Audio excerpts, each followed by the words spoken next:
pun tidak. Kita ni sakit saja. Malaysia ni jatuh kepada nombor 8 negara yang paling banyak mati kerana sesama babi. Padahal rakyat 27 juta, yang mati 70 lebih ni nombor 8 paling tinggi dalam dunia, tuan-tuan. Ini satu kebanggaan yang patut dibanggakan. Ini satu pencapaian yang utama sekarang ni. Rakyat didahulukan. Inilah dia, tuan-tuan. Jadi tuan-tuan, kita kena lihat penyakit yang begitu banyak. Tuan-tuan takkan jadi Firaun sebab Firaun kaya. Tuan-tuan ni duduk kawasan elit. Biasalah, tuan-tuan. Biasalah. 10 tahun rumah tuan-tuan letaklah berlumut sana sini. Tapi Firaun, piramid dia, istana dia 5,000 tahun sampai sekarang masih wujud. Hebat Firaun, tuan-tuan. Tak pernah sakit, sesemua pun tidak, sesemua A pun tidak.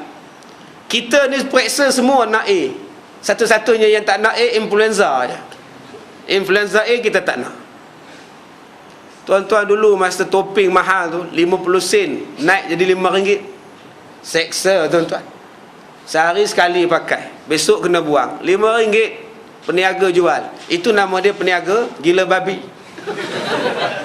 Sampai ambil kesempatan. InsyaAllah, tuan-tuan, selepas ni tak ada lah kot masalah. Topeng tak ada.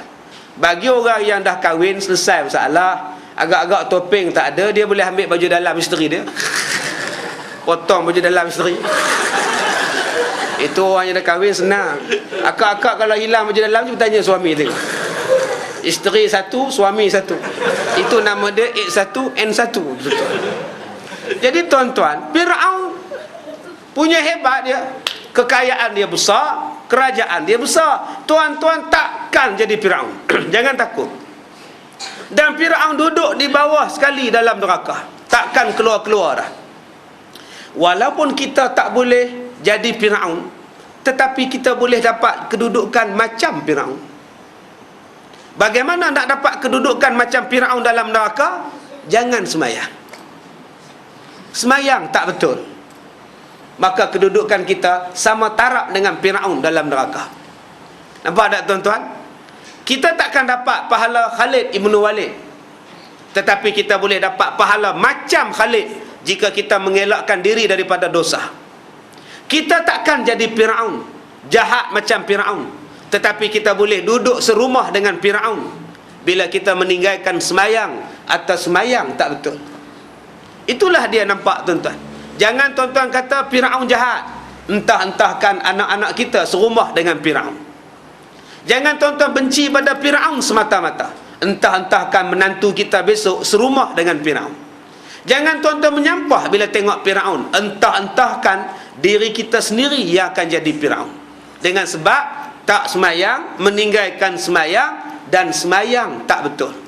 Sebab itu cara yang paling baik tadi saya katakan tadi, kita kena keluar berjalan, kena keluar berdakwah. Sebab tu saya, tuan-tuan, siapa panggil pun saya pergi.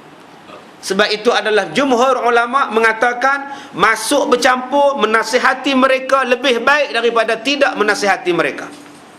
Sebab tu saya pergi berjalan. Pondan panggil saya pun saya pergi. Saya pergi, tuan-tuan. Ada satu pondan, ketua dia ni buat majlis sambutan hari jadi. Ketua dia dah nak taubat, tak nak cocok sana, tak nak suntik sini dah, tapi nak ajak pada kawan-kawan, tak berani. Jadi dia buat majlis hari jadi. Bila buat majlis hari jadi, ramailah puak-puak ni datang. Ada jemputnya kita buat ceramah. Kalau buat ceramah, mampu tak datang. Tapi kalau potong kek, insya-Allah datang. Sebelum kita potong kek, dijemput ustaz untuk menyampaikan doa selamat dan tazkirah. Itu yang kita kena campur. Sekarang ni kita bila tengok pondan, kita kutuk aja, tapi nasihat tidak. Bila pondan lalu, tak, kita bila pondan lalu depan kita, kita ngorak dia, apa? Dia tanya kita, lari kita. Tapi kita tak pernah nasihat, kita tak pernah campur bila kita nak jadi watawasau bil haq. Sebab tu saya kena bercakap. Siapa panggil pun saya pergi. Tapi setengah orang dia tak boleh terima benda itu. Kita nak menasihati, kita kena pergi dan keluar balik, bukan masuk terus. Bukan saya jadi pondan tu kan. Tidaklah saya berceramah pada pondan tadi dan terus saya jadi pondan. Tidak. Kita keluar nasihat-nasihat, kita baliklah. Bukan kita terus isi borang. Tidak. Masalah kita hari ini, masyarakat kita, bila kita bercakap, masuk satu-satu tempat, kita sudah dianggap sebagai orang itu. Ini yang mentaliti yang kita kena buang.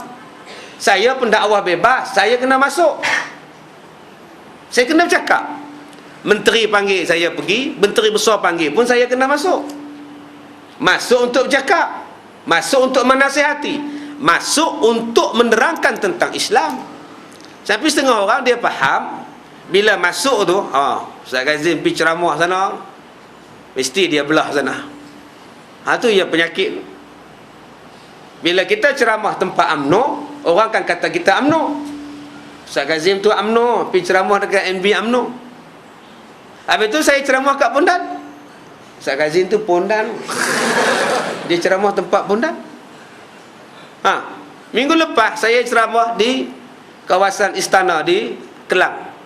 Ustaz Kazim tu Sultan tu. Ya kan? Jadi kena fikirlah. Saya minggu lepas saya berceramah kepada pegawai-pegawai bank yang bukan Islam, Cina dan India. Pengurus bank ni ialah Cina. Dia panggil buat motivasi hari Isnin yang keempat. Hari Isnin dia buat motivasi untuk khas untuk yang bukan Islam saja. Dia panggil saya. Tajuk yang diberi kepada saya ialah jangan marah. Nama dia apa kan? Mister apa? Saya lupa lah.